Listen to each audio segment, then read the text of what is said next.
aqui? Ah, sim, assim.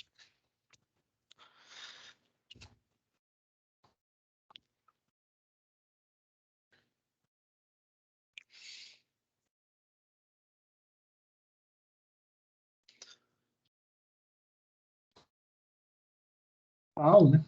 A gente vai falar agora então sobre outro tema do nosso programa, que é o programa que é o tema de transformações lineares. Tá? Então, até o momento, a gente tinha falado muito sobre matrizes, a gente tinha associado matrizes, né? Praticamente sempre a gente fazia menção a um sistema linear. Sempre associamos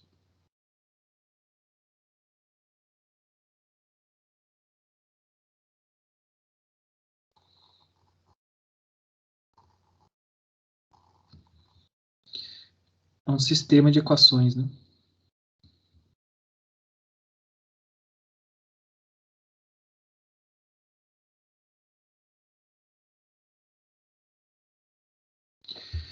Sempre associamos a matrizes a sistemas de equações lineares, então a gente tinha visto como que a gente criava, né, ou gerava uma matriz A partir de equações para as quais a gente sabia os coeficientes que multiplicavam cada um dos termos, tá? Mas não necessariamente a gente precisa pensar em matrizes sempre associadas a um sistema de equações lineares, tá? A gente já tem condições de pensar em matrizes, já temos condições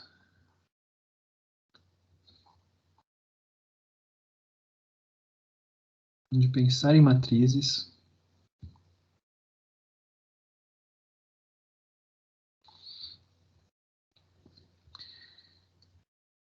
como operadores sobre espaços.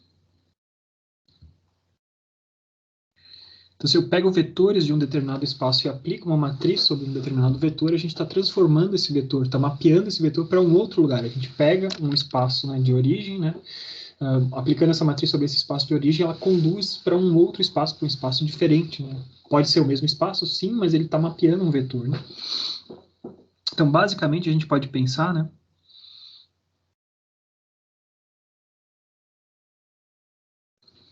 matrizes meio que mapeando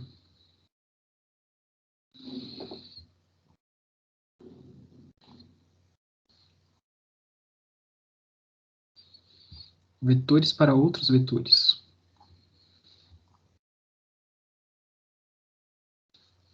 Então, se eu tenho um vetor x e aplico a matriz A, isso é igual a B, o que eu estou fazendo, eu estou pegando um vetor x e mapeando sobre um vetor B. Certo? Então, nesse sentido de mapear alguma coisa, de transformar um espaço, de deslocar alguma coisa de um lugar para outro. Tá bom?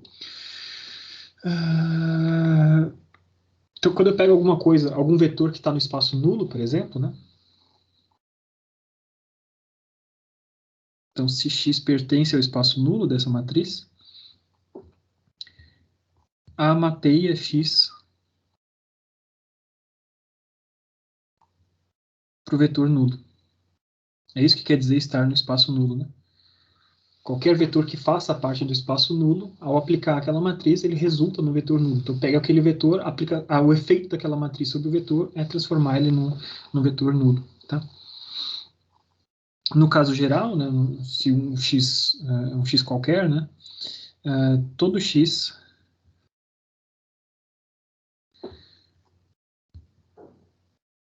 é mapeado para o espaço coluna de A. Como o x sobre o qual a matriz está aplicando, na hora que a gente desmembra a matriz, as operações de matriz sobre um vetor, lembre-se que a gente pode pensar, dividir essa matriz em colunas, né, e os coeficientes individuais desse vetor x passam a ser coeficientes que multiplicam esses vetores, ou seja, a matriz atuando sobre um vetor é uma combinação linear das suas colunas, né, que é uma das primeiras coisas que a gente discutiu nesse nosso curso aqui. Tá? Então a gente está mapeando esses caras para um lado e para o outro. Tá?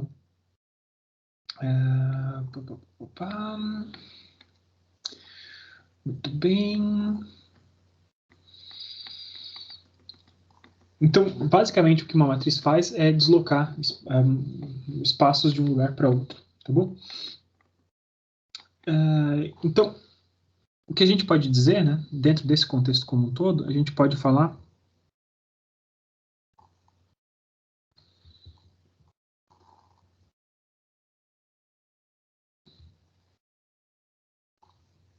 dizer que as matrizes, elas são responsáveis por transformar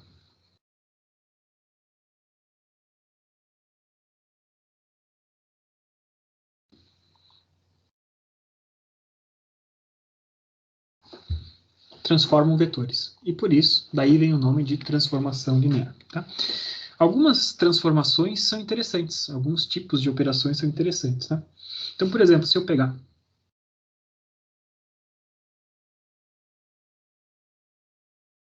uma matriz, primeiro exemplo, tá? Vamos botar aqui, primeiro exemplo. Se a minha matriz A tiver a seguinte cara, vou pegar exemplos em R2, tá? Inicialmente. Se eu tiver uma matriz A como essa, vocês conseguem logicamente enxergar que a matriz A ela vai ser C vezes a matriz identidade. Né? Então, eu tenho um coeficiente C que está multiplicando a matriz identidade. O que faz essa matriz A? Se eu multiplicar essa matriz A por qualquer vetor, né? Se eu tivesse, por exemplo, I vezes um vetor X, essa é uma propriedade da matriz identidade. Ela não altera, ela mantém o vetor X do jeito que estava. Né? Ora, se eu estou aplicando C vezes a matriz identidade, né? Então, A aplicado sobre o vetor X vai ser simplesmente o coeficiente C vezes o vetor original. Tá? Então, o que eu estou fazendo nesse cara aqui, eu estou mudando a escala do vetor. Eu posso dobrar ele de tamanho se eu pegar, então, uma matriz que tenha 2 nas diagonais e 0 fora das diagonais. Tá? Então, uma matriz como essa muda a escala do vetor sobre o qual ela é aplicada. Segundo exemplo, se eu tenho uma matriz como A igual a 0, 1, 1 e 0, o que essa matriz faz sobre um vetor?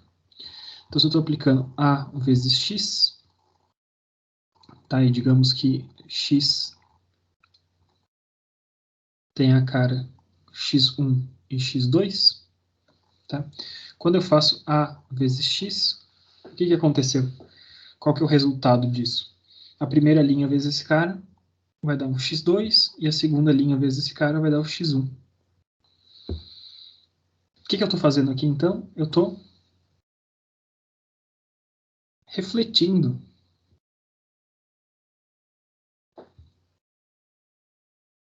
o vetor. Tá? Estou espelhando, né? Estou trocando o que era coordenada 2, pulou para a coordenada 1, o que era coordenada 1, pulou para a coordenada 2. Tá bom? Todos os vetores que têm coordenadas iguais, coordenada 1 e 2, continuam iguais. Tá?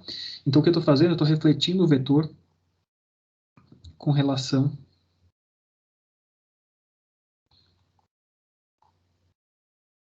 à linha definida por 1, 1.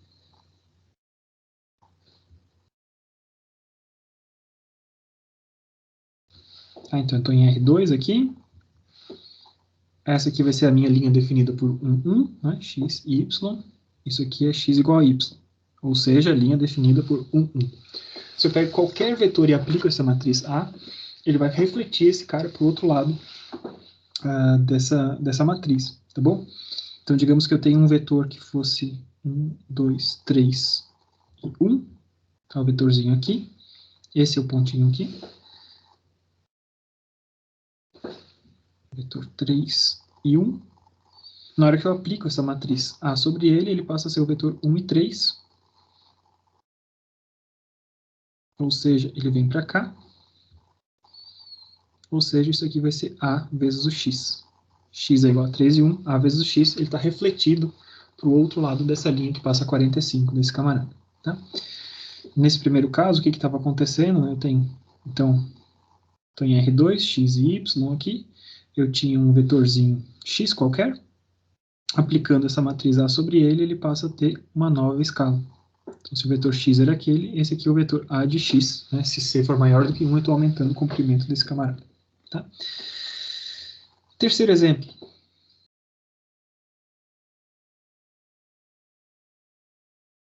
Se eu tenho uma matriz A que tem a seguinte cara: 1, 0, 0 e 0. aplicando essa matriz sobre qualquer vetor, tá?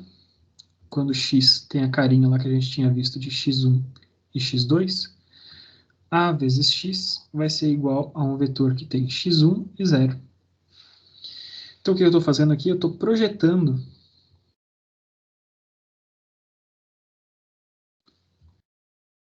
o vetor sobre o eixo x.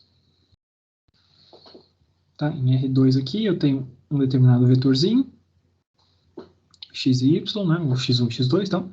Na hora que eu aplico a vezes x, o que eu estou fazendo é isso aqui. Eu estou achando qual que é a coordenada x desse vetor. Tá bom? Quarto exemplo diferente. O que acontece quando eu tenho uma matriz que tem o seguinte formato? 0, menos 1, 1 e 0. Se o meu vetorzinho x tem as coordenadas x1 e x2, o meu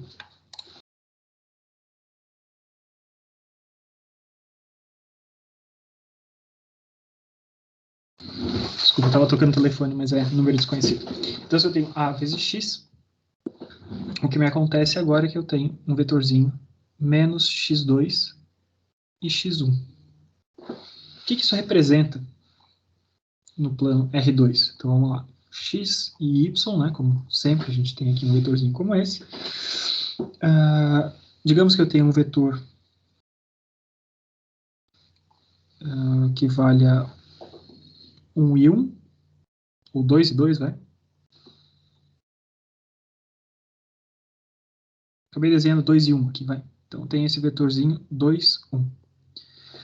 Ao aplicar isso, ele pulou para qual vetor? Ele pulou para o vetor menos 2, menos 1, desculpa, menos 1 e 2, né? Tem 2 e 1, menos 1 e 2. O que aconteceu com esse vetor, então? Ele foi rotacionado de 90 graus. Essa é uma matriz que realiza, então, uma rotação de 90 graus. Tá? Então, tem várias coisas diferentes que nos mostram efeitos diferentes que uma matriz pode ter. Né? A gente pegou em R2, que fica fácil de desenhar, tá? Mas a gente poderia pensar nessas mesmas coisas para R3 ou para qualquer espaço como esse. Né? A gente tem algumas transformações que são muito comuns, como projeção, rotação, mudar a escala, reflexão. Tá? Então, tem diversas dessas transformações. E todas essas transformações, né, a gente pode chamar de transformações lineares. Tá? Então, se a gente pegar, para a gente entender o que é uma transformação linear, a gente tem que lembrar das propriedades de matrizes. Tá? Então, a gente sabia que de propriedades de matrizes,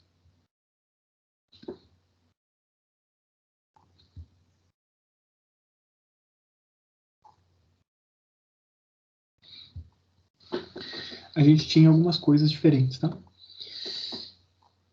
Uma propriedade das matrizes é o seguinte: se eu pego A e multiplico pelo vetor nulo, qualquer que seja a matriz A, ele vai dar no vetor nulo. Tá? Para qualquer que seja a matriz A, isso é verdade. A vezes o vetor nulo é mapeado para o vetor nulo. Ou seja, o vetor nulo faz parte do espaço nulo de qualquer matriz. Né? Outra forma da gente enxergar e explicitar essa mesma expressão que a gente tem aqui. Outra coisa que a gente sabe, né? Então, se A vezes x leva ao vetor x', e então, né? A vezes 2x vai ter que levar ao vetor 2x', por causa daquela linearidade da operação, né? Então, esse aqui é o vetor que ele está sendo aplicado, o novo vetor y chama 2x, e eu sei então que o vetor y' para o qual ele leva tem que ser igual a 2 vezes o primeiro vetor, por conta da linearidade. Como isso aqui é um número escalar, né, eu sempre posso escrever isso dessa forma. Né? Tá? É um operador linear como esse. Tá bom?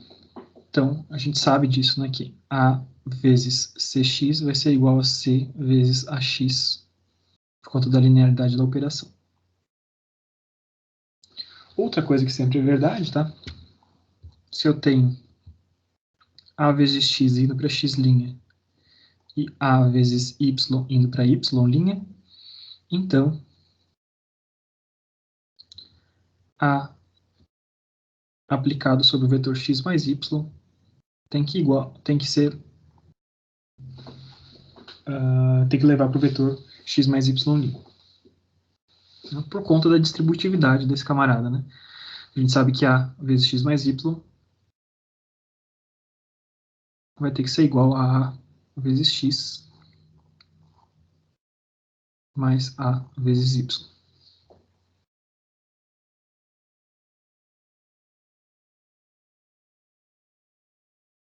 A distributividade do operador linear, tá?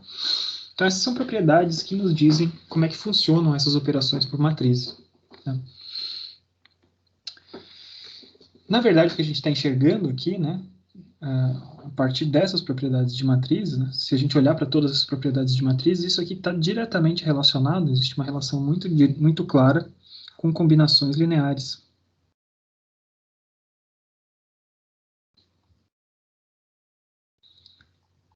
Lembre-se que combinações lineares, né, são para um determinado vetor, se eu tenho um determinado número de vetores, né, as combinações lineares desses vetores são, por exemplo, se eu pegar C vezes o vetor 1, mais D vezes o vetor 2, isso aqui é uma combinação linear dos vetores. Né? Então, tenho escalares multiplicando vetores e eu somo esses vetores. Né? Então, as combinações lineares estão incluídas aqui. Né? Aqui eu tenho a multiplicação por escalar e aqui eu tenho a soma de vetores. E aqui é um dos vetores específicos, né, o vetor zero. Então, mas isso aqui está diretamente relacionado com toda a teoria de combinações lineares que a gente já viu. Tá? Então, isso é definido, regrado pelas propriedades de matrizes. Pois bem, onde que eu quero chegar com isso? Né? Se eu tiver qualquer tipo de transformação, então a gente tem matrizes, a gente consegue pensar nisso, né?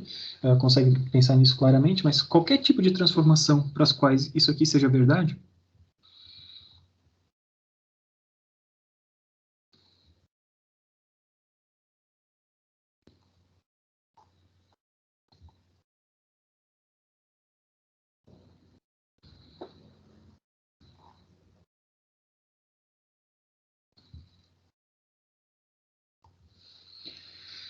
que respeitem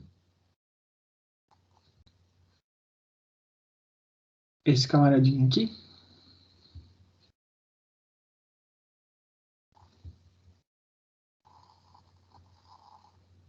ou seja, combinações lineares, né, que respeitem as propriedades de combinações lineares, tá? Qualquer tipo de transformação de vetores com essas características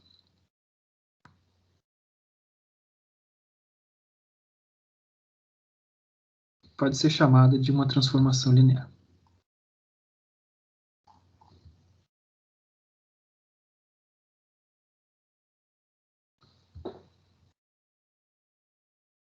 Vamos botar um pouquinho de cor aqui, né? Então, qualquer transformação desse tipo aqui pode ser chamada de uma transformação linear.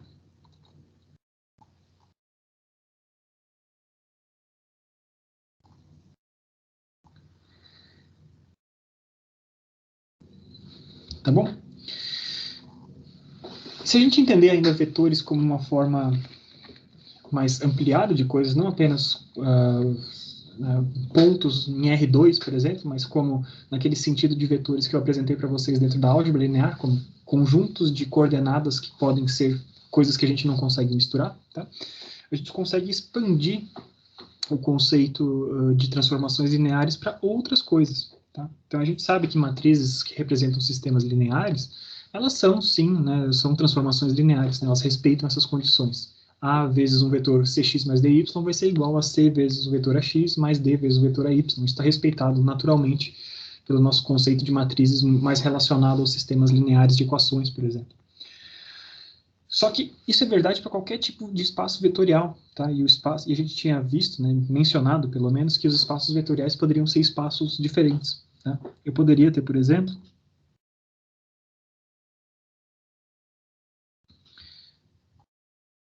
espaços vetoriais alternativos, espaços vetoriais e funcionais. Vou botar aqui, tá? Alternativos, entre parênteses. Entre aspas, desculpa. Isso vale também, tá? Espaços vetoriais e funcionais alternativos também podem ter transformações lineares.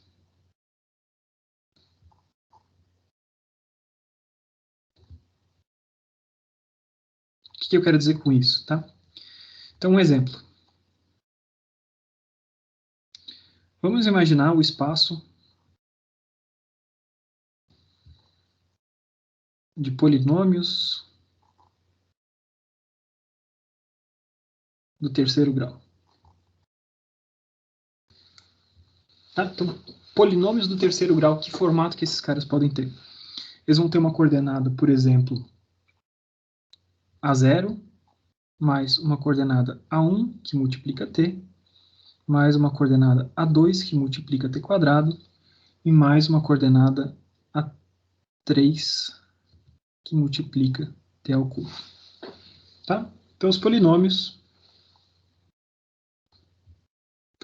de grau 3, eles têm esse formato aqui. Como é que eu posso representar isso através de vetores? Tá? Eu posso pensar o seguinte.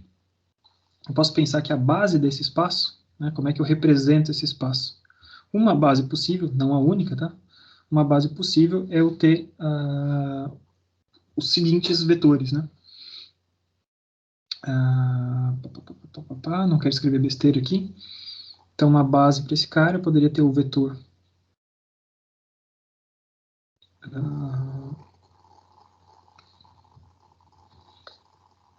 o vetor 1, que vale 1, sem ter nenhum envolvido. O vetor 0, né? Vamos botar assim. O vetor 0, que vale 1. O vetor 1, que vale t. O vetor 2, que vale t ao quadrado. E um vetor 3, que vale t ao cubo. Tá bom? Então, essa aqui é uma base. A partir disso, né, se eu tiver um vetor y, por exemplo, que tem a seguinte cara, 1, 0, 2 e 3, isso quer dizer o quê? Isso vai estar associado a um polinômio que tem a seguinte cara. Vai ser 1 mais 2t ao quadrado mais 3t ao cubo. Certo? É uma forma de eu representar. Cada uma das coordenadas multiplica um dos vetores da base. Então, a primeira coordenada multiplica o primeiro vetor da base, a segunda coordenada o segundo vetor da base, a terceira coordenada o terceiro vetor da base, e a quarta coordenada o quarto vetor da base. Então, eu dei uma forma, né, a partir do espaço de polinômios do terceiro grau, esse conceito abstrato, eu dei uma forma de representar isso através de um vetor. Tá? Fica claro, né, para vocês? Espero que fique claro. Tá? Então, essa seria a minha base possível. Tá. Então, se esse é um espaço vetorial, um espaço que respeita as coisas de vetor, né, a gente tem propriedades diferentes. Né? Então, se eu pego um polinômio 1 mais um polinômio 2, fica muito claro que basta eu somar as coordenadas associadas a cada um deles. Né? Então, tem polinômio 1, coordenada 1, polinômio 1, coordenada 2, coordenada 0, né? Estou sempre tratando. Polinômio 1, coordenada 0, 1, coordenada 1, 1, coordenada 2, polinômio 1, coordenada 3, mais polinômio 2, coordenada 0, polinômio 2, coordenada 1, polinômio 2, coordenada 2, polinômio 2, coordenada 3. A soma desses caras vai ser claramente um polinômio que tem coordenadas P10, P20, mais P20, P11 mais P21, P12 mais P22 e P13 mais P23. Então funciona, né? Combinações lineares desses polinômios funcionam, isso faz sentido, né? Então se eu tenho esses polinômios somados, basta eu somar as coordenadas desse cara e eu vou chegar num outro polinômio que também está dentro desse espaço de polinômios do terceiro grau, ou seja, ele claramente é um subespaço, né? Posso multiplicar eles por escalares, eu posso fazer tudo que eu fazia com vetores, eu posso fazer com esse tipo de representação espacial de polinômios do terceiro grau, tá? Então, espero ter convencido vocês, né? Que mantém-se as propriedades de espaços vetoriais. Pois bem, dentro do espaço de polinômios de terceiro grau, eu posso definir um operador desse camarada. E um operador possível, o operador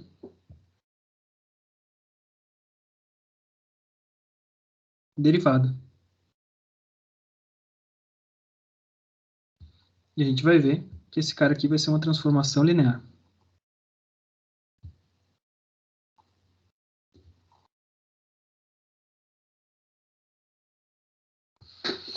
Um operador, uma derivada de um polinômio de terceiro grau vai nos levar sempre a um polinômio de segundo grau, certo? Então, a gente vai pegar alguma coisa que tinha 4 coordenadas e a gente vai ter uma coordenada a menos, né? Tudo que estava multiplicado por essa coordenada x0 deixa de existir e a gente pega as outras coordenadas e vai mudar esses caras, tá? Muito bem, então como é que funciona, né, a matriz desses camaradas aqui, né?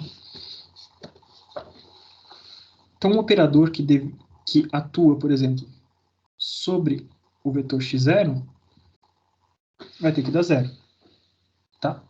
Então, se o operador derivado, eu vou chamar esse operador de A, tá? Ao aplicar sobre um polinômio, sobre alguma coisa que não tenha nada, não tenha t nenhum, né, só tenha uma constante, né, se eu derivar uma constante, ele tem que ser zero. Se eu atuar sobre alguma coisa que esteja em t, isso aqui vai me dar resultado de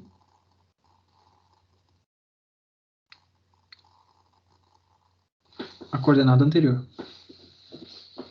Tá? Então, se a minha base aqui, o vetor da base era x1 igual a t, se eu apliquei a derivada sobre t, o resultado vai ser o 1, o x0 que eu tinha anteriormente. Se eu aplicar o operador derivado sobre o vetor da base x2, né, eu tenho t ao quadrado, então a derivada de t ao quadrado é 2 vezes t. Então vai ser 2 vezes o vetor x1. E se eu aplicar finalmente o operador derivado sobre o vetor 3 dessa base, eu vou ter 3 vezes t ao quadrado, então eu vou ter 3 vezes o menos x2. Tá? Então, se eu pego um vetor qualquer y, e eu aplico o operador derivado, ele vai fazer uma combinação dessas coisas diferentes. Tá? Ele vai pegar tudo que estava sem ter nenhum multiplicado, ele vai fazer isso sumir. Tá? Então, tudo que estava ali naquela primeira coordenada, sem nenhum t multiplicado, deixa de existir. Tudo que estava multiplicando t, simplesmente, a gente vai deslocar para a primeira. Tudo que estava na coordenada multiplicando t ao quadrado, a gente desloca para t, só que multiplica por 2, né? A gente baixou o 2 desse camarada. Tudo que estava multiplicando t ao cubo, ele vira t ao quadrado, mas a gente multiplica por 3 porque a gente baixou aquele t. Tá? Então, é claro, refletindo um pouquinho, tá? Talvez não seja 100% intuitivo do que a gente está falando aqui, mas é claro que o meu operador derivado de um polinômio de terceiro grau, ele faz o seguinte: a primeira coluna é sempre igual a zero, na segunda coluna, o que estava na diagonal, o que estava em t, pula para ser alguma coisa sem multiplicação de t, então passa para o lado de cá. O que estava multiplicando t ao quadrado passa a ser t, e o que estava multiplicando t ao cubo passa a ser t ao quadrado com esse 3 multiplicado. Tá? Vamos ver se isso funciona? Então vamos ver. Digamos que eu tenho, então, um polinômio que tem as seguintes características, tá? Vamos dizer que meu polinômio de t vale 3 mais 2t mais 3t ao quadrado mais 4t ao cubo. Tá? De cálculo, então, vocês já sabem, né, que a derivada de t, né, dpt dt, o 3 deixa de existir, o 2 segue existindo, o 3t ao quadrado, a gente desce o 2, ele fica 6t, e diminui um do expoente, né? O 4t ao cubo, a gente desce o cubo, então 3 vezes 4 dá 12 e virou t ao quadrado. Tá? Então a gente sabe isso aqui de cálculo. Vamos ver se essa matriz faz o que ela deveria fazer. Quem que é o polinômio associado a esse carinho? A gente tem. Quem que está sem multiplicar? Tem. É o número 3. Quem que está multiplicando t sozinho? 2. Quem que está multiplicando t ao cubo? 3. Quem que está t ao quadrado? 3. Quem que está multiplicando t ao cubo? 4. E agora, então, a gente vai fazer A agindo sobre P. Então, eu tenho 0, 1, 0, 0, 0, 0, 2, 0, 0, 0, 0 e 3, 0, 0, 0 e 0. Tudo isso aplicado sobre...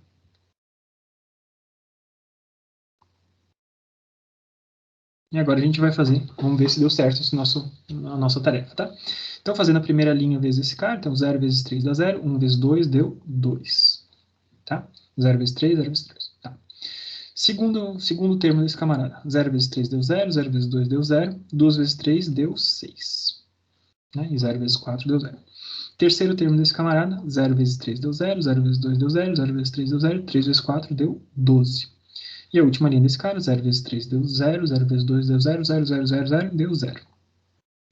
E vocês percebem, então, que essa aqui é exatamente a representação que a gente tinha obtido, né? A primeira coordenada é o que multiplica o que não tem t, a segunda coordenada é o que multiplica o que tem t, e a terceira coordenada é o que multiplica o que tem t ao quadrado.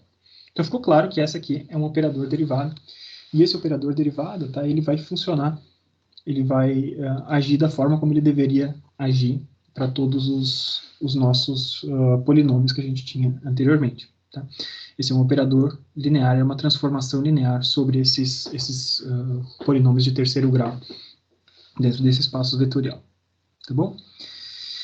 Outra coisa que eu posso fazer dentro desse mesmo espaço é pensar no espaço de integração.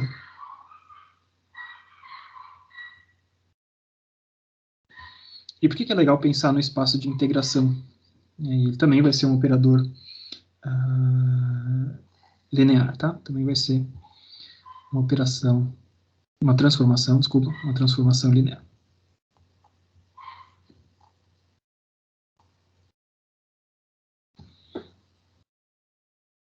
Pensando em polinômios do grau 3, então, né? P de t, então, vai ser, então, 1 mais t ao quadrado mais t ao cubo. Se eu fizer, então, a integral desse camarada aqui, integral de 0 até t desse P de t, a gente vai chegar à conclusão de que a gente tem o quê? O que estava sem multiplicar t, a gente passa a multiplicar t. O que estava multiplicando t passa a multiplicar t ao quadrado, mas a gente vai dividir isso por 2, né? O que estava multiplicando t ao quadrado passa a multiplicar t ao cubo e divide por 3. E o que estava multiplicando t ao cubo passa a multiplicar t à quarta e a gente está dividindo por 4. Tá? Então, o que está acontecendo, né? A gente tem, então, uma matriz de integração, tá? Que tem a seguinte cara agora. 0, 0, 0 e 0. 1, 0, 0 e 0. 0, meio, 0 e 0. 0, 0, 1 terço e 0. 0, 0, 0 e 1 quarto. Observe que agora a gente tem uma matriz, né, ao contrário do que a gente tinha antes, a gente tem uma matriz que ela é uma matriz retangular. Tá? Por que a gente tem essa matriz retangular? A gente tem essa matriz retangular porque a gente está aplicando a nossa transformação linear e a gente está transformando, está gerando coisas de uma ordem superior. Tá? Então, a gente está aplicando isso sobre um polinômio de terceiro grau e a gente está obtendo um polinômio de quarto grau. Tá?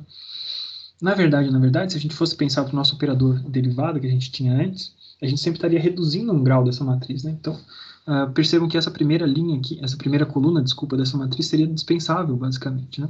Se a gente pensasse adequadamente em como montar a nossa matriz, a gente conseguiria montar a nossa matriz derivada sem utilizar essa primeira coluna, porque a primeira coluna é tudo que está relacionado a coisas que não tinham t anteriormente. Na hora que eu fiz a derivada desse camarada, ele vai deixar de existir, tá bom? Então, a matriz de derivação faria o quê? Então não é essa coluna, na verdade, né? Calma aí. Desculpa. essa última linha, na verdade, não precisaria existir. Que eu estou aplicando sobre um vetor de 4 coordenadas, as 4 coordenadas que eu preciso para descrever um polinômio de terceiro grau. Só que a última linha ali, ela não vai ter utilidade nenhuma, né? A gente sempre vai chegar em 0 igual a 0 aqui, porque essa última linha é toda de zeros. Então, na verdade, a parte útil da minha matriz de derivação era essa primeira parte aqui, né? Essas primeiras 3 linhas aqui. A gente pegaria alguma coisa de grau 3 e geraria alguma coisa de grau 3 também. De grau 2, desculpa, tá? Por isso só 3 coordenadas, tá? Na minha matriz de integração agora, eu estou pegando o quê? Estou pegando um polinômio de grau 3, para o qual eu preciso de 4 coordenadas para descrever cada um dos termos, e eu tenho que gerar alguma coisa de grau 4, né? Para o qual eu preciso, então, 5 coordenadas, tá? Então, vamos ver se esse negócio funciona agora, tá? Se essa matriz que a gente propôs agora funciona.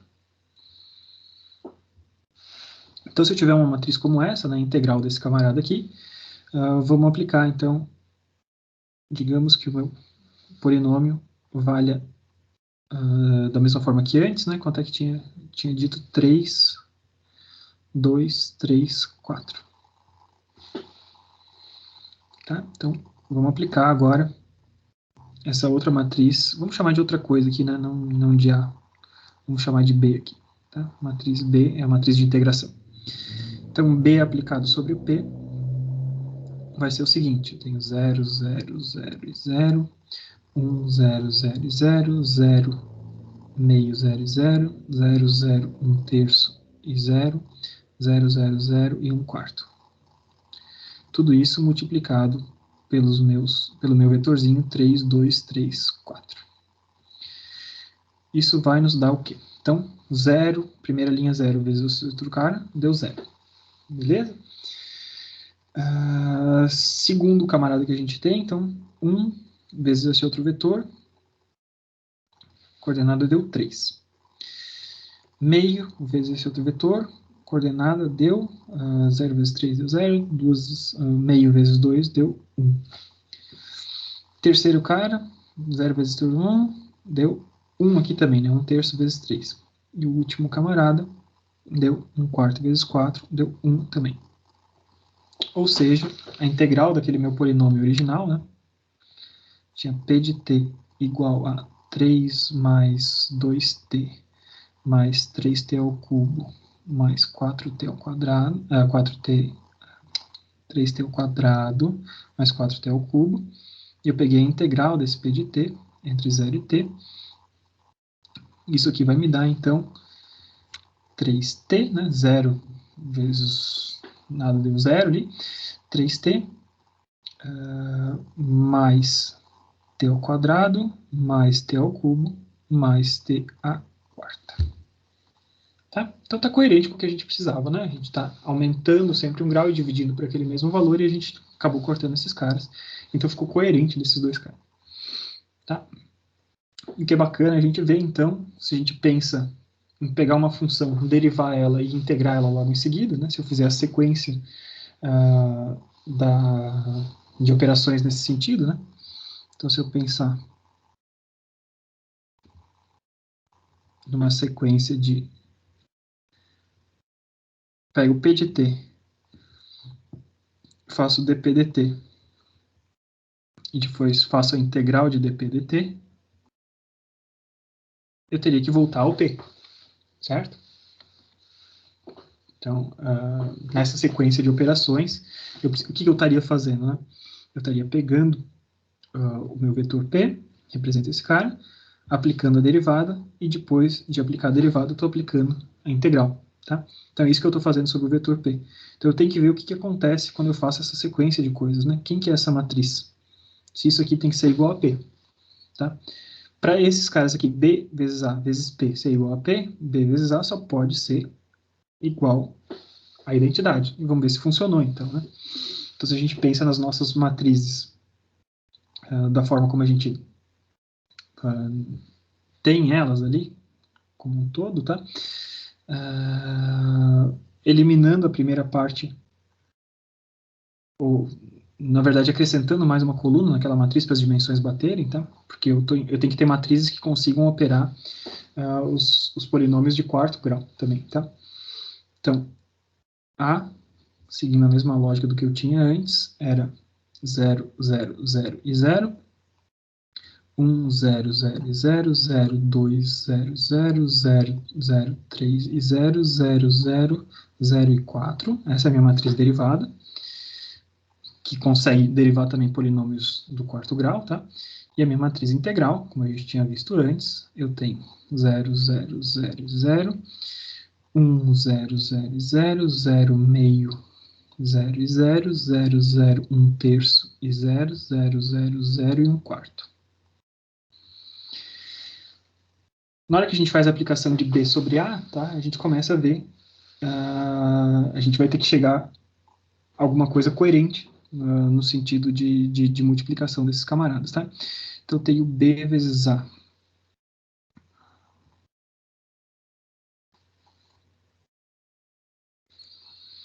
Se a gente... eu acho que eu tenho uma coordenada a mais aqui de bobeira, né? Calma aí. Então, a derivada de P vai levar alguma coisa de terceiro grau. Então, na verdade, calma aí, tá, gente? A gente tem que sempre pensar nisso, tá? Esse camaradinho aqui é alguma coisa do segundo grau. Certo? Então, na verdade, o que eu fiz aqui, eu não precisava ter feito isso aqui, né? Posso manter a minha matriz que eu tinha antes, tá? Posso, inclusive, fazer isso que eu tinha sugerido ali, né? Da gente não ter essa partezinha aqui antes. Tá? E a minha matriz de integração, então, é alguma coisa que eu preciso integrar, alguma coisa do segundo grau, não alguma coisa do terceiro grau, tá? Minha matriz de integração, então, se a gente tinha antes esse camarada, eu vou pegar a parte reduzida dele, né? Então, vai ter 0, 1, 0 e 0, 0, 0, meio e 0, 0, 0, 0 e 1 terço. Tá bom? Então, multiplicando esses dois caras, né, na hora que eu faço a multiplicação desses dois, agora sim, a gente vai chegar que B vezes A vai me dar uma matriz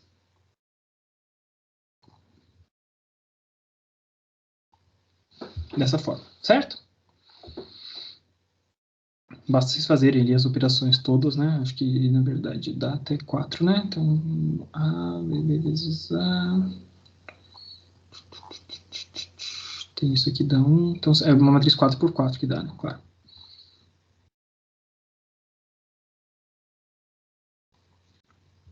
Ao fazer essas multiplicações todas, vocês vão chegar a isso. E é claro que tinha que ser a identidade, né? Que multiplica um vetor de quarto grau, tá? Então, com isso a gente vê que são operações complementares, né, de certa forma, né, e na hora que a gente faz essa montagem das duas coisas, né, a gente observa como, para operadores, para polinômios como esse, a gente consegue observar que é alguma coisa mais linear nessas duas coisas, tá?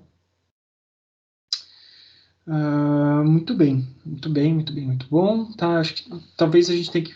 Eu tenho escrito alguma coisa aqui na ordem esquisita, né? Talvez eu deveria ter pensado primeiro em integrar e depois em derivar, né? Porque se eu fizer a integração por último, a gente sempre tem que fazer aparecer aquela constantezinha C, que eu não consigo fazer aparecer dessa forma aqui na matriz. Mas se eu tiver primeiro a integração e depois a derivação vai matar aquela constante C, tá? Então eu teria que inverter os A's e o B's e teria que ver ali as dimensões desse cara. Mas no final das contas, a mensagem é essa, né? Se a gente faz a sequência dessas duas operações, tomando cuidado com essas coordenadas que a gente precisa ter, essas duas matrizes que representam formas lineares da integração e da derivação, multiplicadas uma pela outra, uma aplicada sobre a outra, vai me dar a matriz de identidade, tá? Muito bem, muito bem. Então a gente falou deu alguns exemplos, né, de matrizes de transformações diferentes que a gente tem, tá? Lá no começo, mas eu dei exemplos já com números, né? Exemplos, por exemplo, se eu quiser projetar alguma coisa sobre um determinado eixo, eu pego, por exemplo, 1, 0, 0, 0 e eu projeto aquela coisa sobre o eixo X, por exemplo. Mas se eu quiser projetar sobre uma linha qualquer, tá? Outra coisa que eu mostrei, a rotação de 90 graus tem o formato 0, menos 1, 1 e 0. Tá, mas se eu quiser girar alguma coisa de um ângulo arbitrário, tá? Então a gente vai ver formas gerais para essas operações lineares, tá? Então, basicamente, a operação de rotação. Rotação é uma transformação linear, tá? Ela respeita aquelas propriedades que a gente tinha visto antes, né? Basicamente, as propriedades de combinações lineares. E quando eu quero fazer uma matriz de rotação genérica, tá? A matriz de rotação ela tem que ter o seguinte formato.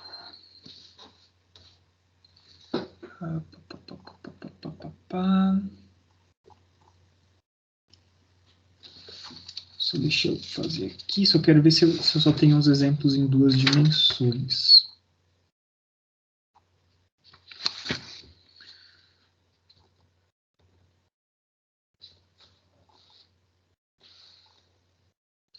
Vamos seguir fazendo esses exemplos para essas transformações também em duas dimensões, tá? Elas existem para outras dimensões também, tá? Eu só vou mostrar para vocês em duas dimensões, seguindo aqui o que está no livro do Strang, para a gente não fazer coisas muito complexas, tá? Então, a forma geral de uma matriz de rotação, que a gente vai chamar de matriz Q, é a seguinte. A gente vai ter cosseno de θ menos o seno de θ, seno de θ e cosseno de θ. Quando a gente tem um formato genérico como esse, essa matriz realiza a rotação de um determinado vetor em R2 ao redor no sentido anti-horário, tá, daquele ângulo θ. Então, a gente tinha visto, né, quando θ igual a 90 graus, a gente tinha visto que Q reduzia o quê? Cosseno de 90 graus dá 0, seno de 90 dá 1, então menos seno dá menos 1, seno de 90, 1, cosseno deu 0. Então, volto para aquele caso anterior, tá? Mas se a gente tem um caso geral, um caso qualquer, um caso que a gente tenha uma rotação diferente de 90 graus, tá? A gente pode ter essas propriedades.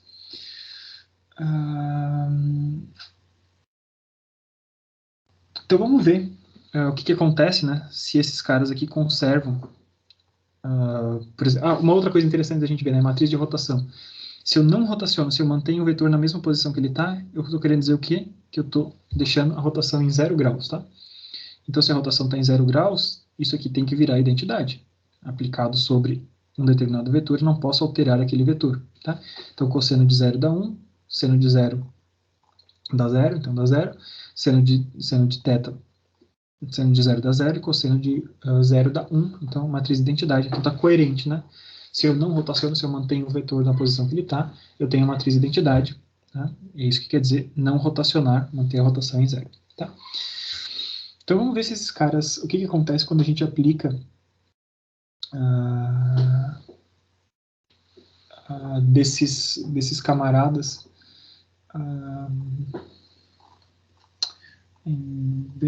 tá. Então, uma coisa que é interessante a gente pensar, né? Eu tenho um determinado vetor, eu rotaciono ele de um ângulo e eu desfaço essa rotação. Beleza? Eu rotacionei ele de θ, ele foi para uma posição, eu volto essa mesma rotação, então eu volto de menos θ, ele tem que voltar para a mesma posição original, tá? Então, se for uma transformação linear, né, o que eu estou querendo dizer? Eu estou querendo dizer que Q de θ aplicado sobre um Q de menos θ vai ter que ser igual à identidade. Tá? De novo, o que está acontecendo aqui? Se eu pego Q de θ sobre um vetor x qualquer, o que eu fiz? Eu rotacionei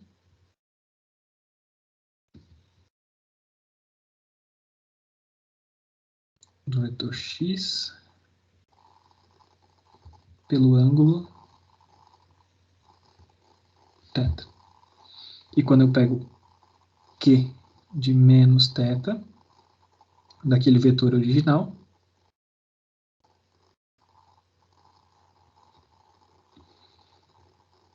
eu retorno a rotação à posição original.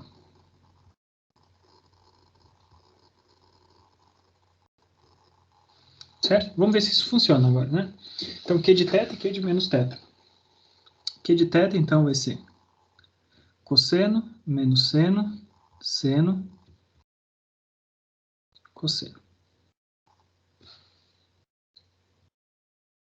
Tá bom? Agora a gente vai ver cosseno de menos θ. Cosseno do negativo de um ângulo, né? Se a gente está ali no comecinho, eu estou girando para um lado e girando para o outro, cosseno de menos θ vai ser menos... Eu não quero escrever besteira aqui, gente, só um pouquinho. Cosseno de menos θ. Então, vai continuar sendo cosseno, certo? O seno a gente vai trocar o sinal. Menos o seno a gente trocou o sinal, que era mais seno virou menos seno. E o cosseno eu mantive o sinal. É isso? É isso, né? Então, o cosseno de zero. O cosseno de 30 graus é igual ao cosseno de menos 30 graus. Tá? Então, o cosseno no primeiro e no quarto quadrante ele mantém o mesmo sinal. Só que o seno a gente inverteu o sinal. Né? Tudo que estava ali para cima, né? Cosseno de 90 é igual a menos o cosseno de... o seno de 90 é igual a menos o seno de 270. Um é 1, o outro é menos 1. Tá? Então, é isso que eu estou fazendo aqui. Né? Estou só identificando como é que são os sinais desses camaradas. Então, a gente pode fazer as operações desses nossos amigos aqui, né? Agora tem...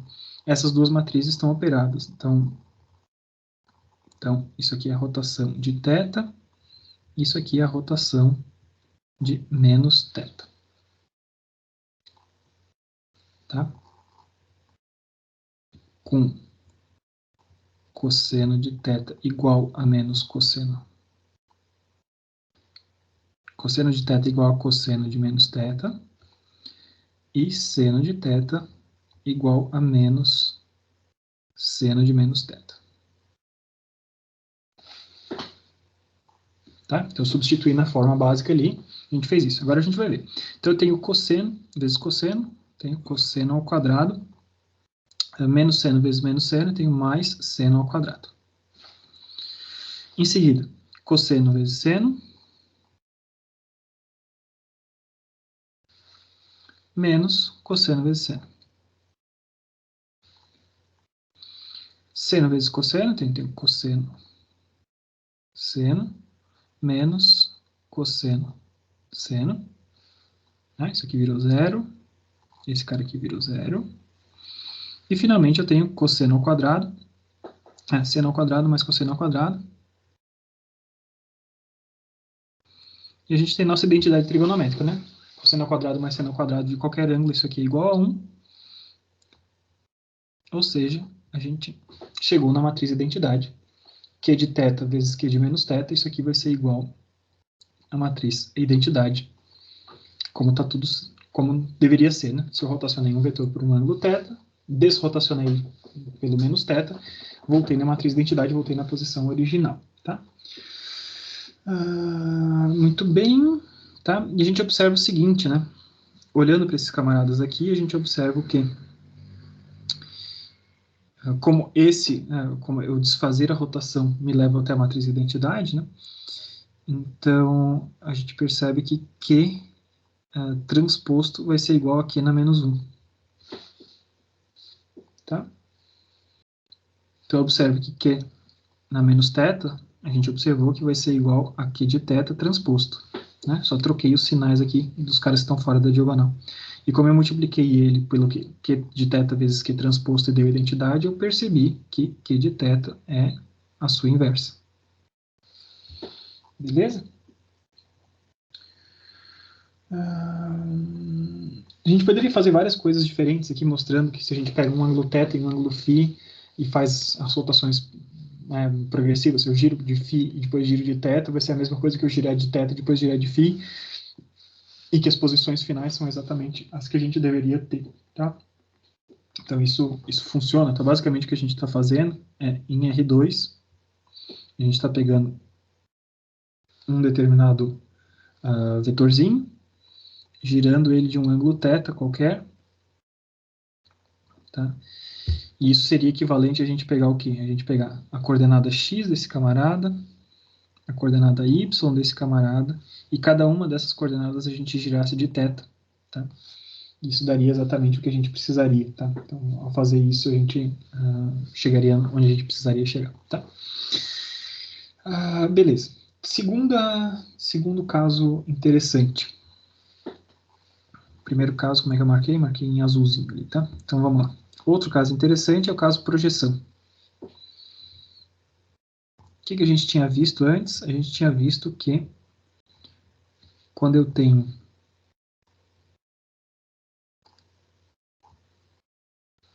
um vetor e eu quero projetar esse vetor sobre um determinado eixo, né? Eu posso utilizar uma matriz como 1, 0, 0, 0. Ela projeta sobre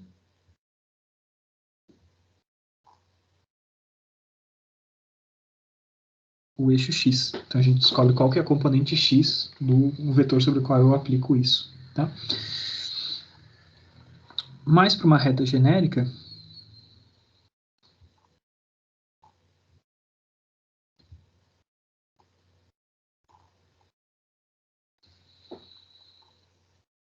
com inclinação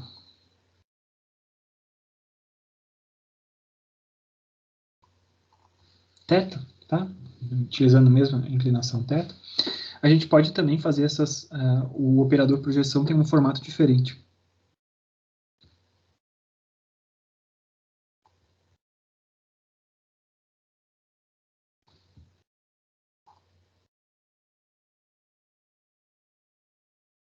Formato seguinte. A gente vai chamar o operador projeção de P, tá? E ele vai ser cosseno ao quadrado de θ, cosseno de θ, seno de θ, cosseno de θ, seno de θ, e seno ao quadrado de θ. Tá? O que faz esse operador? Se eu estou em R2, de novo, né? Eu tenho uma determinada reta, tá? Essa reta está inclinada de θ. Qualquer vetor que eu quiser, se eu vou pegar um vetor como esse, tá? E eu aplicar esse operador, esse operador vai fazer o seguinte, ele vai trazer e vai descobrir qual que é o vetor projetado sobre essa reta. Tá? Então eu tenho um vetor x aqui, e esse vetorzinho sobre a reta vai ser p de x. A projeção sobre uma determinada reta. E essa projeção é a projeção mais curta aqui, então eu tenho 90 graus formado nesse ponto. Tá? A gente não vai provar esse cara aqui nesse momento, tá? Não é muito complicado de vocês conseguirem fazer essa prova aqui, mas basta vocês pensarem com essas coisas que funcionam, tá? Finalmente, outro operador interessante é o operador reflexão. A gente tinha mostrado antes, né, que o operador, uma matriz que tem a cara, por exemplo, 0, 1, 1 e 0, reflete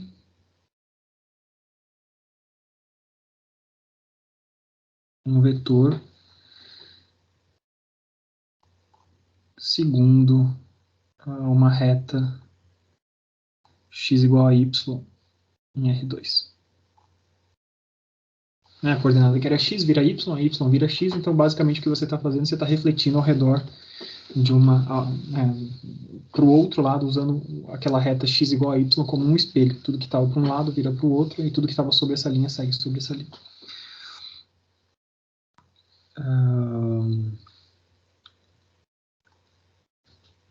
Se eu quiser refletir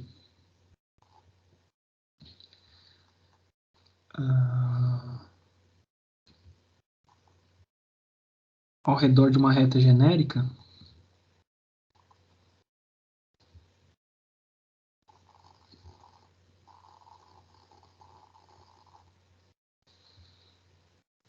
inclinada de θ, o operador reflexão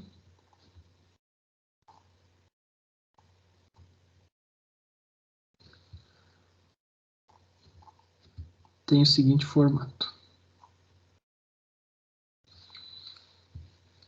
Então a gente vai ter um operador reflexão, e ele vale 2 vezes cosseno ao quadrado de θ menos 1,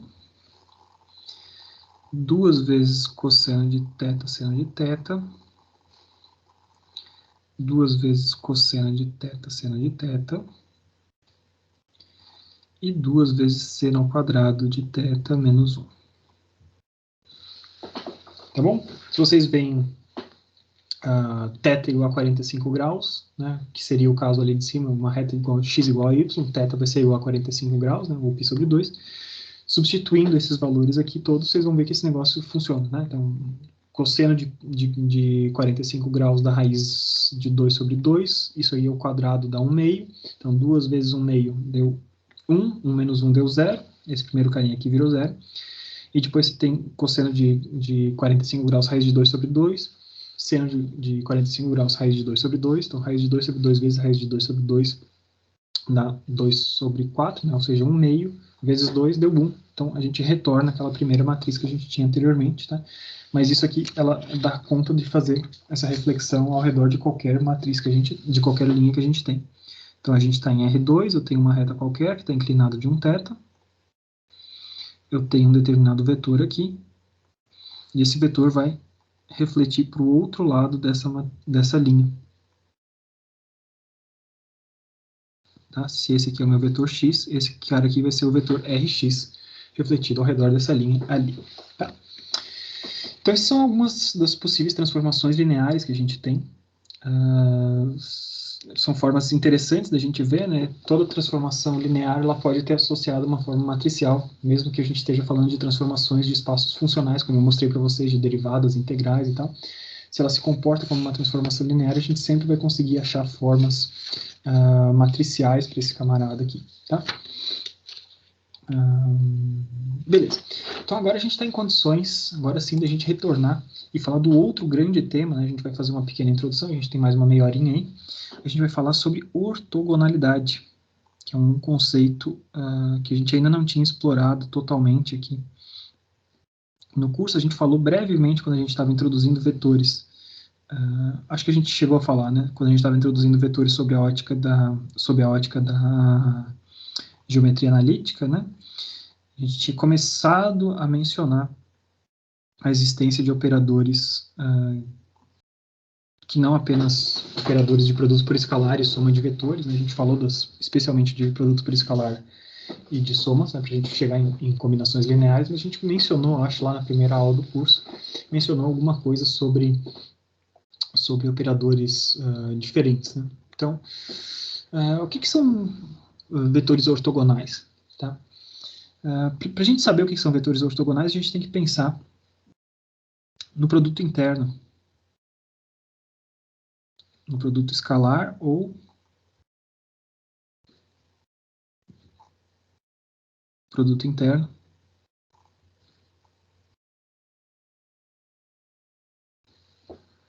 de vetores. Tá? Ortogonalidade, então, é quando eu tenho ângulos de 90 graus, né?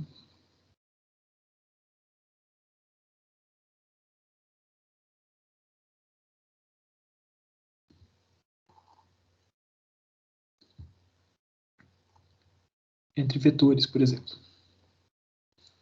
Tá bom? Então, se eu tenho ângulos de 90 graus entre vetores, a gente está falando de coisas ortogonais. Tá? Como é que eu vou testar isso? Eu vou utilizar o produto escalar, o produto interno de vetores.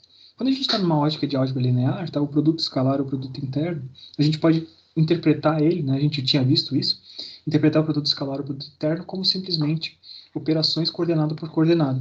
Tá? Então, por exemplo, se eu tinha um vetor V e fazia um produto interno com o vetor W, tá? Tem esses dois vetores, né? Eu poderia pensar aqui que eu tinha coordenadas V1, V2, V3, quantas fossem necessárias, né? Estou fazendo o produto interno com alguma coisa que tivesse coordenadas W1, W2 e W3. Essa operação é definida como o produto das coordenadas correspondentes. Então, a primeira coordenada de V vezes a primeira coordenada de W, segunda coordenada de V mais segunda coordenada de W, terceira coordenada de V mais terceira coordenada de W. Então, isso aqui me dá um escalar, né? Eu tenho dois vetores, faço um produto interno entre eles, um produto escalar. Isso me resulta num escalar, tá bom? Então, quando eu tenho dois vetores que são ortogonais, tá?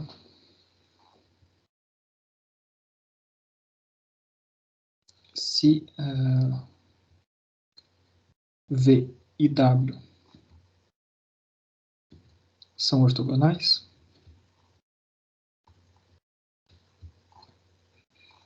a gente sabe dessa propriedade que V, produto interno com W, vai ser igual a zero. Tá? A gente tinha visto isso que estava associado, inclusive, na definição do produto escalar. Né? O produto escalar de dois vetores, né? Ele estava relacionado com o ângulo entre esses vetores. A gente tinha V, W, vezes o cosseno entre esses ângulos. Tá? Então, quando eu tenho 90 graus, né, cosseno de 90 graus vale zero. Então, quando V e W estão perpendiculares uns aos outros, pela própria definição do produto escalar, a gente tinha que esses caras valiam zero. Então, o produto interno desses dois caras. E quando esses dois caras são ortogonais, além de V vezes W ser igual a zero, a gente pode utilizar, né, se você tem V aqui e W aqui, eu posso utilizar a soma vetorial desses caras, né? Como tem 90 graus entre esses dois aqui, eu vou deslocar esse V lá para o outro lado. E fazendo a soma através do método geométrico, né? Aqui eu tenho V mais W. E a gente vê que esses caras aqui moram dentro de um triângulo retângulo. Esse triângulozinho aqui é um triângulo retângulo. E como eu estou dentro de um triângulo retângulo, eu posso aplicar Pitágoras, né? Ou seja, eu tenho que a norma de V ao quadrado mais a norma de W ao quadrado vai ser igual à norma de V mais W ao quadrado. Tá? O que é norma? Norma é norma de alguma coisa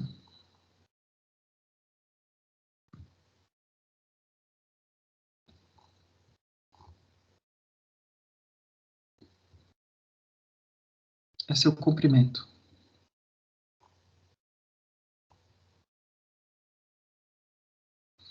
Então, é uma forma de eu me interessar apenas pelo módulo do vetor. Né? É uma informação que tira o caráter vetorial dessa coisa, né? Do caráter de direção, sentido, posição, né? Da seta orientada, aquele caráter mais seta orientada de vetores, representação de seta orientada de vetores, e se preocupa apenas com o seu comprimento. E a gente obtém, então, a norma fazendo o produto interno de um vetor por ele mesmo. Isso aqui vai ser a norma desse vetor ao quadrado. Tá? Então, se eu quiser saber a norma de um vetor, vai ser raiz do produto interno dele por ele mesmo. Tá? Beleza? A gente já tinha visto várias dessas coisas, mas é interessante a gente explorar essas coisas de novo. Tá?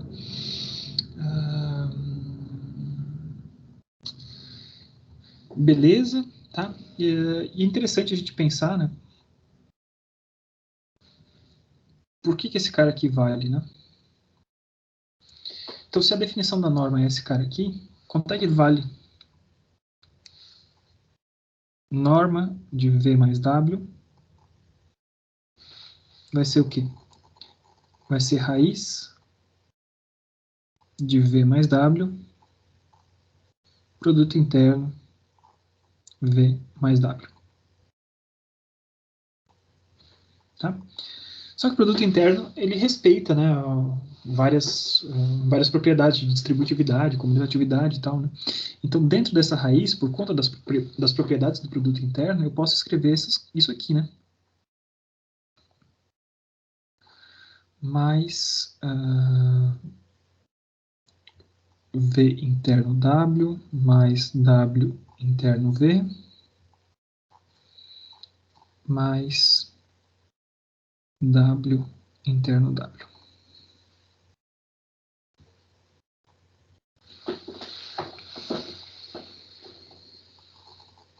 Tá bom? Então, essa normazinha desse camarada aqui como um todo, né? Eu estou só distribuindo isso aí, estou fazendo o V interno V, V interno W, W interno V, W interno W. Se esses caras são perpendiculares, né?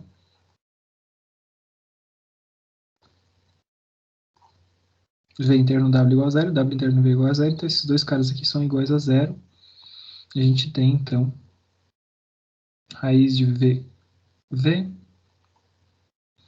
mais W interno W, tá?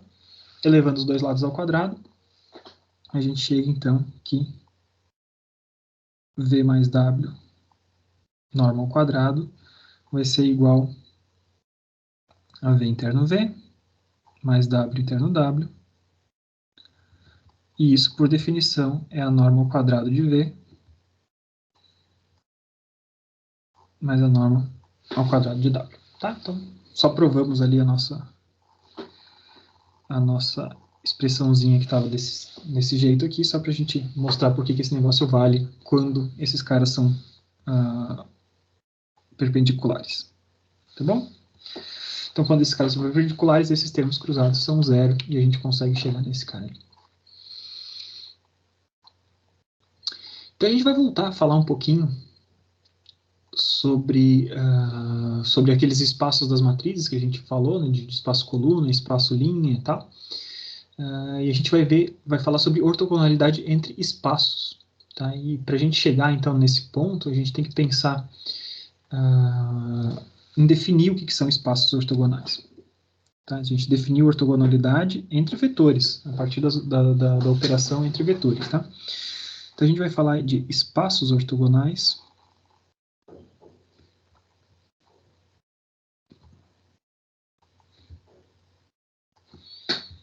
como sendo aqueles espaços para os quais as propriedades de ortogonalidade valem para todos os vetores. Né?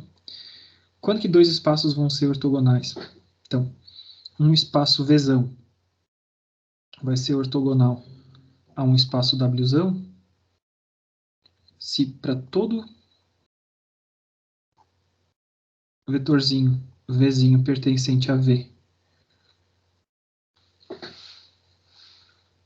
e se para todo vetorzinho V pertencente a W eu vou ter Vzinho interno W igual a zero, qualquer que seja o Wzinho pertencente ao espaço W. Tá? Então eu pego qualquer vetor que faça parte do espaço V, multiplico ele por qualquer vetor que faça por todos os vetores que Wzinho que estejam em W, tá? E eu sempre vou obter isso aqui. Então, todos os vetores de um espaço são ortogonais a todos os vetores do outro espaço. Tá? Isso parece meio difícil, né? Quando a gente está falando que são espaços que podem ter infinitos vetores, né? Como é que eu consigo provar isso, né? Que essas coisas são verdadeiras, tá? Então a gente tem que começar, talvez, a visualizar esses caras, né? Então, observe o seguinte, né? Pensem em dois espaços bidimensionais. Então, eu tenho um espaço bidimensional aqui, e eu tenho um outro espaço bidimensional aqui.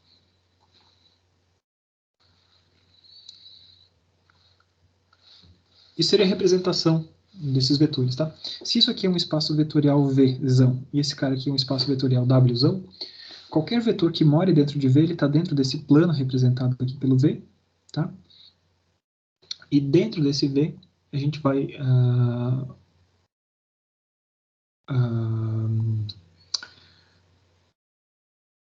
só deixa eu pensar aqui direitinho, para não falar besteira.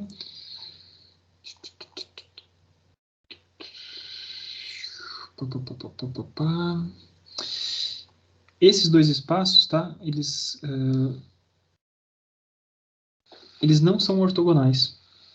Tá? Primeiro que eles não seriam, né, se eu pensar em R2, esses dois caras não são espaços todo direito, porque eu tenho uma barreira que interpela esses dois, tá? Mas digamos que eles fossem infinitos. Eu tenho planos aqui infinitos, esses dois planos que se intersectam numa linha, por exemplo. Tá? Esses dois espaços eles não são perpendiculares. porque essa linha, né, qualquer vetor que eu pegar ao longo dessa própria linha, faz parte dos dois espaços. Tá? Então, um vetorzinho como esse, um vetorzinho P, por exemplo, P pertence ao espaço V e P pertence ao espaço W. Então, se eu pegasse da minha definição P interno P, para esses dois espaços serem ortogonais, esse cara aqui vai ser diferente de zero, né? Qualquer vetor vezes ele mesmo vai ter uma norma, né? Qualquer vetor não nulo, ele tem uma norma não nula, e, portanto, V e W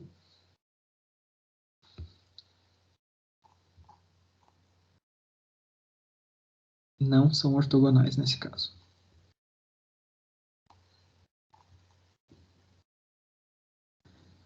Quando é que seriam ortogonais esses espaços? Vamos pensar aqui um pouquinho, tá? Então, se a gente tem um plano, e eu tenho uma reta normal a esse plano. Beleza?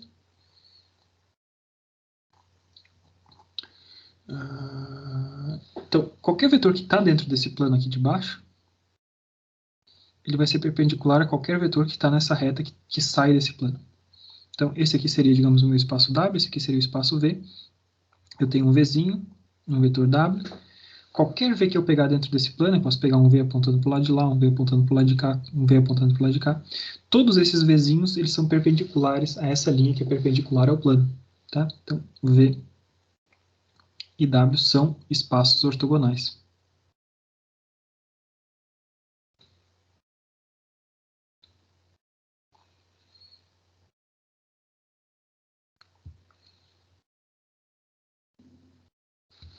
Tá? Então, a gente viu aí exemplos de espaços, talvez não seja tão intuitivo para a gente identificar quais são os espaços que são ortogonais entre eles. Tá?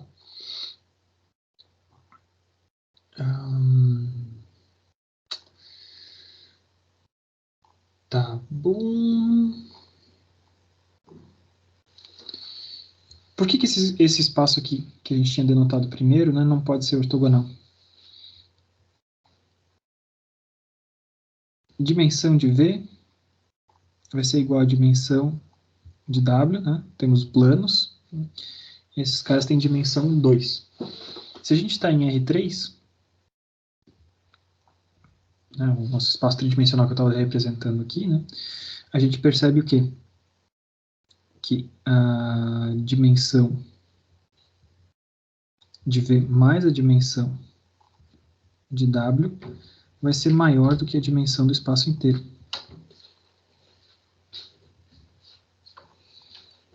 Sempre que isso acontece, é impossível a gente ter que esses espaços sejam ortogonais um com relação ao outro, tá bom? Então, portanto, é impossível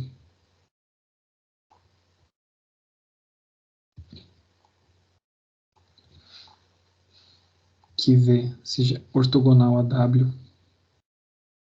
em R3. Tá, isso é um teorema, a gente não vai provar isso aqui agora, mas é esse o caso que restringia esses caras, né? Se a gente tem duas paredes se intersectando, é impossível que esses caras sejam, porque a gente sempre vai conseguir fazer isso. No espaço de intersecção, esse espaço de intersecção que contém vetores dos dois espaços, né? Eu sempre vou poder pegar esse vetor e interpretar ele como um vetor pertencente aos dois espaços e fazendo o produto interno dele por ele mesmo, não vai dar certo, tá?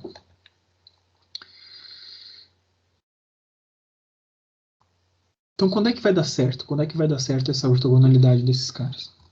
Tá? Então, a ortogonalidade acontece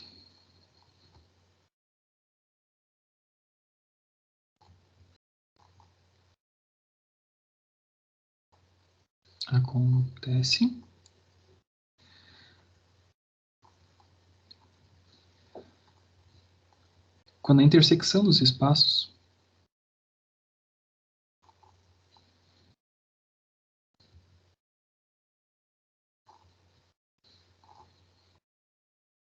é apenas o vetor nulo. Né? Ficou muito claro pelo exemplo que a gente deu ali que o problema são os espaços de intersecção. Se a minha intersecção inclui alguma coisa além do vetor nulo, qualquer coisa não nula que esteja ali no espaço de intersecção, esse cara não nulo vezes ele mesmo não respeita as nossas condições de ortogonalidade, que é o produto interno de um cara pelo outro, né? Um cara de um dos espaços pelo cara do outro dos espaços, seja igual a zero, tá? Então agora a gente volta, né? E vamos começar a refletir, então,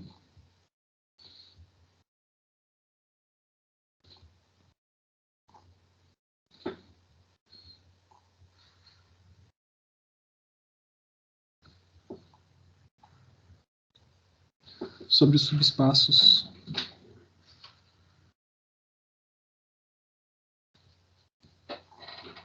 que a gente tinha visto da matriz A. Tá?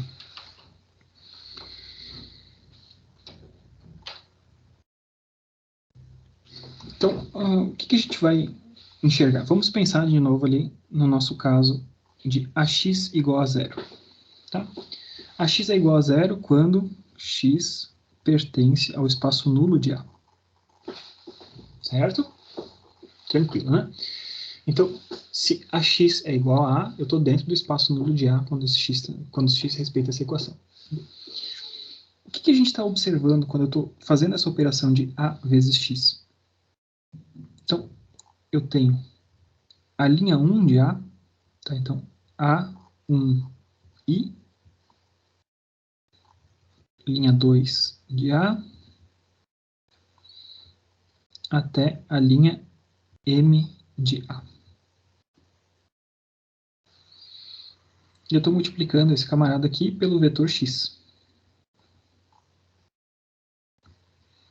Se isso aqui vai ser igual a zero, um vetor nulo, o que eu estou descobrindo? Eu estou descobrindo que a primeira linha de A vezes o vetor X, né, multiplicando linha da matriz pela coluna do vetor, então a primeira linha de A vezes o vetor vai ter que dar um número zero.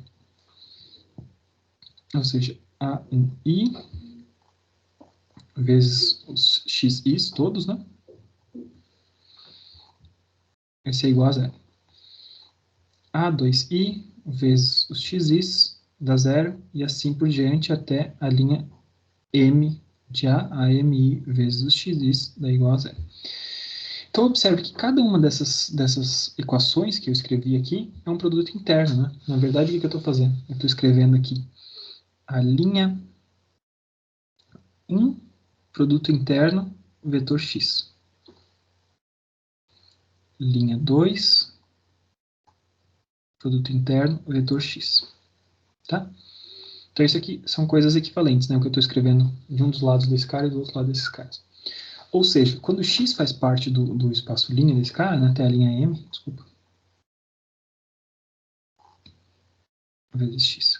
Quando x faz parte do espaço nulo, x pertencente ao espaço nulo de A,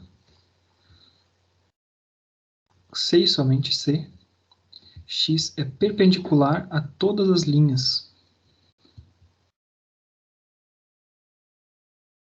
de A. E se x é perpendicular a todas as linhas de A, se eu pegar e multiplicar qualquer uma dessas linhas por um escalar, ele segue sendo perpendicular. Né? Então, não faz diferença eu multiplicar por um escalar. Né? Se eu tenho um vetor como esse ou um vetor o dobro do comprimento, eles seguem sendo perpendiculares. Tá? Ou seja, se x é perpendicular a todas as linhas de A, eu estou falando então que x é perpendicular a todas as combinações possíveis das linhas de A também. Beleza? Então, x vai ser perpendicular ao espaço coluna, ao espaço linha de A.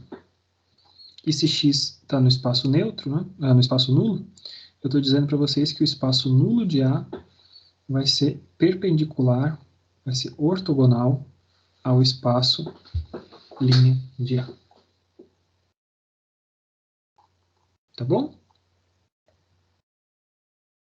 Então, enxergando, né, o produto dessa matriz, da matriz pelo vetor que faça parte do espaço nulo, então a matriz vezes um vetor igual a zero, a gente consegue enxergar que fazer parte do espaço nulo representa exatamente ter um espaço nulo totalmente perpendicular ao espaço linha. Eu estou fazendo linhas vezes o vetor e encontrando valores de zero. Tá? A gente pode enxergar isso de uma outra forma também. Tá?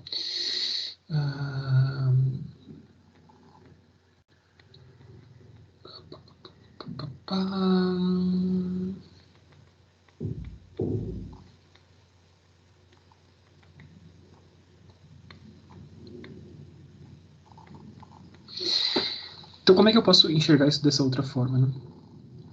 Como é que eu posso mostrar que o vetor, se o vetor x faz parte do espaço nulo, ele vai ser perpendicular a qualquer combinação linear das linhas. Por enquanto, a gente só enxergou que ele é perpendicular a todas as linhas, mas eu ainda não tratei das combinações lineares. Né? Intuitivamente faz sentido, né? Mas vamos pensar. Então, uma combinação linear das linhas pode ser expressa da seguinte forma. Eu posso pegar as linhas de A multiplicado por coeficientes, tá? E isso, de certa forma, é representado como eu peguei a matriz A, fiz a transposta para que era linha virar coluna, né? E na hora que eu virei linha virar coluna, multiplicando isso por um determinado vetor y, né? As coordenadas de y, y1, y2, y3, está multiplicando cada uma das linhas, tá? Então, A vezes T, isso aqui são combinações lineares, né? Um vetor y qualquer, tá? Então, vamos ver o que acontece, então, quando eu pego um vetor x pertencente ao espaço nulo de A.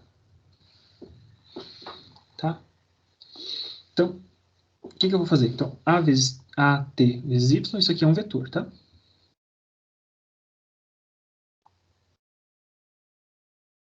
Que é uma combinação linear das linhas. Então, se eu pegar um x pertencente a NA, eu posso fazer a seguinte coisa. Eu vou poder escrever o seguinte. X transposto vezes esse vetor. Estou fazendo o produto interno, tá? Então, um x transposto vezes esse vetor é uma forma matricial de eu escrever o produto interno entre esse vetor x e esse vetor resultante dessa combinação linear, que é uma combinação linear qualquer das linhas. Então, AT vezes AT aplicado sobre y é uma combinação linear qualquer das linhas da matriz. Se eu fazendo um x transposto, eu estou pegando aqui, estou botando um vetor que era coluna, botando ele deitado, e ao fazer esse produto, isso vai me dar um escalar, tá bom? Então, isso é a mesma coisa que eu tivesse escrito x produto interno com ATY, tá? Ora, como eu estou escrevendo isso dessa forma, né, e esses caras são todos lineares, eu posso tirar esse parênteses e eu posso botar o parênteses aqui. xt at vezes y. Tá? Não mudei nada, todo mundo é linear e tal. E se vocês se lembrarem das propriedades de transpostas, né? Quando eu tenho alguma coisa como essa, x transposto a transposto, vai ser a mesma coisa que ax tudo transposto.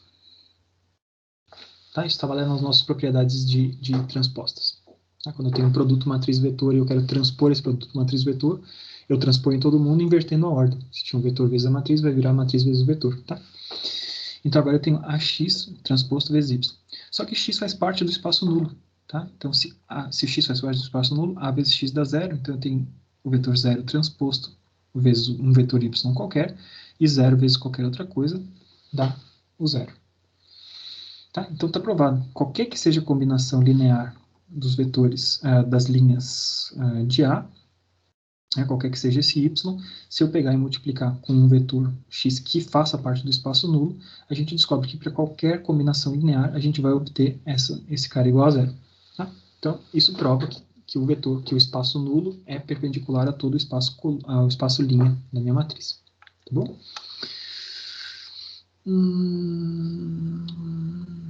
Tá bom.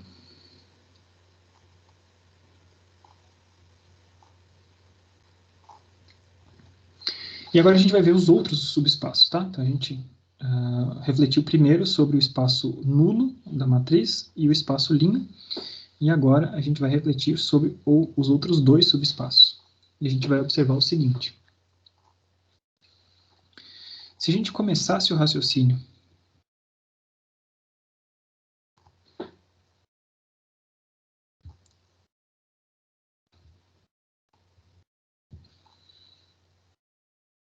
sobre A transposto,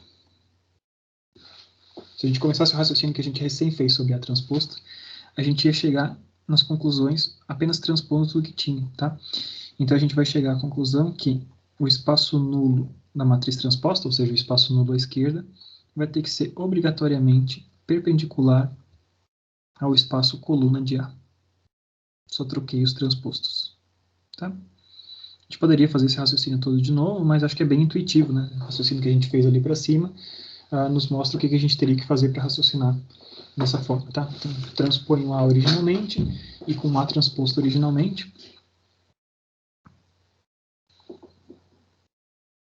A transposto vezes um vetor y igual a zero, se y pertence ao espaço nulo da matriz transposta, tá? Isso é o que acontece, né? A transposto vezes y é igual a zero. E daí, na hora que a gente abre esses camaradas, a gente vê como eu transpus A, o que eu tenho agora? Eu tenho A e 1. O que era a minha primeira coluna, acho que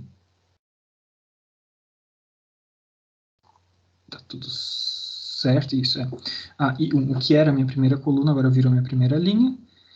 E agora eu tenho A e 2. A e N, tem N colunas. Isso multiplicado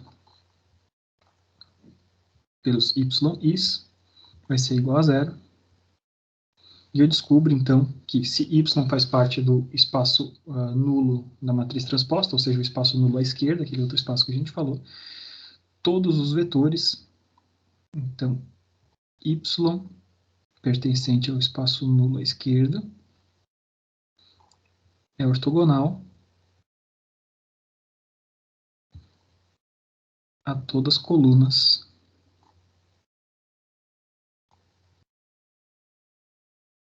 de A.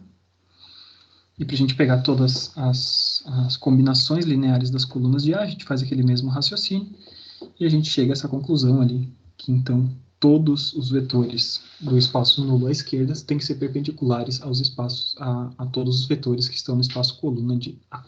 Tá?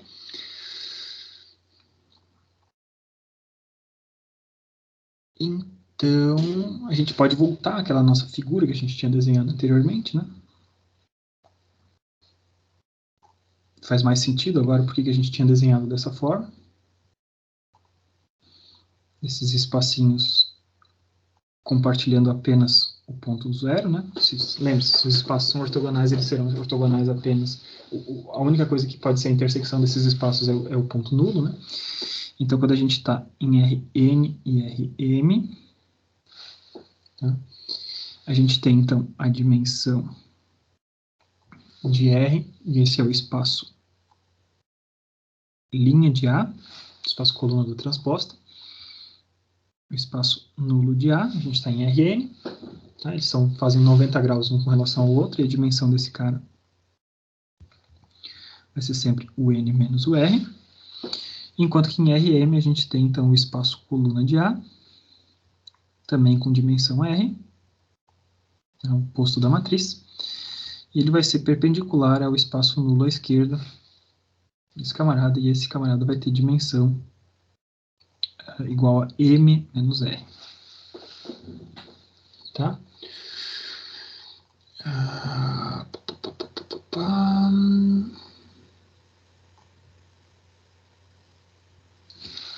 Beleza.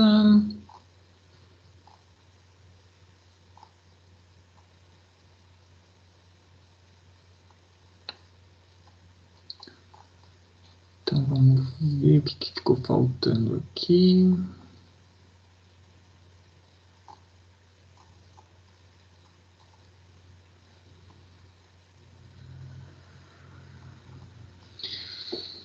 Então, tá. Então, e agora a gente entende essas transformações, né, do que estava acontecendo, né? Então, uma matriz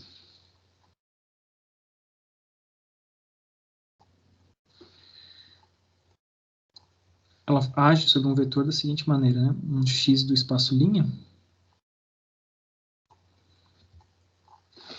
Se eu pego um x da dimensão do espaço linha, né, um vetor x do espaço linha, a matriz A aplicada sobre um x de dimensão do espaço linha, ou seja, um x de Rn, vai nos levar a um vetor B que faz parte do espaço coluna, do espaço de Rm. Se eu pego especificamente